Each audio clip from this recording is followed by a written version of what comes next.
যে সমীকরণে বিশ্বকাপ থেকে কেঁদে বিদায় বাংলাদেশ, বাঁচা মরার ম্যাচে বাংলাদেশকে কেমন অন্যায়ভাবে হারিয়ে বিদায় করলো ভারত। যে সমীকরণে বিশ্বকাপ থেকে বিদায় নিল বাংলাদেশ দেখুন। হারলেই বিদায়, জিতলেই সেমিফাইনাল খেলার স্বপ্ন বেঁচে থাকবে বাংলাদেশের।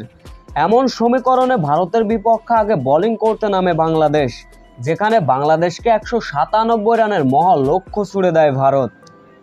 বড় লক্ষ্য, তবে ভালো কিছুর আভাস দিচ্ছিলেন লিটন কুমার দাস এবং তানজিম হাসান তামিম, কিন্তু লিটন দাস ওই যে আবারও ধারাবাহিকভাবে ব্যর্থ, ফিরলেন 13 রানে। এরপর তানজিদ শান্তরা যেন প্রতিযোগিতায় নামলেন, কে কতক্ষণ যেন ক্রিজে টিকতে পারে।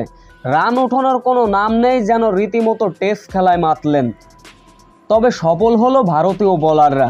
বাংলাদেশের দলীয় রান যখন 66, তখনই তানজিদ হাসান তামিমকে ফেরান কুলদীপ যাদব।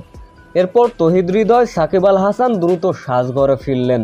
তবে একপাশ আগলে রেখে ব্যাটিং তাণ্ডব চালাচ্ছিলেন নাজমুল হোসেন শান্ত, যার ফলে মাত্র 14 ওভারে 100 রান পার করে ফেলে বাংলাদেশ।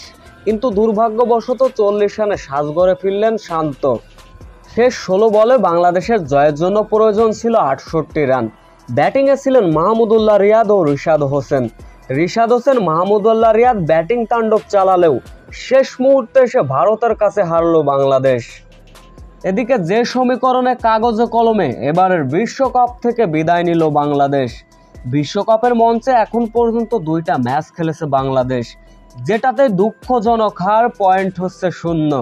যার ফলে শেষ ম্যাচ যদি আফগানিস্তানের বিপক্ষে জয় পায় বাংলাদেশ, তবুও হিসাব নিকাশ কাগজ কলমে বিদায় নেবে বাংলাদেশ।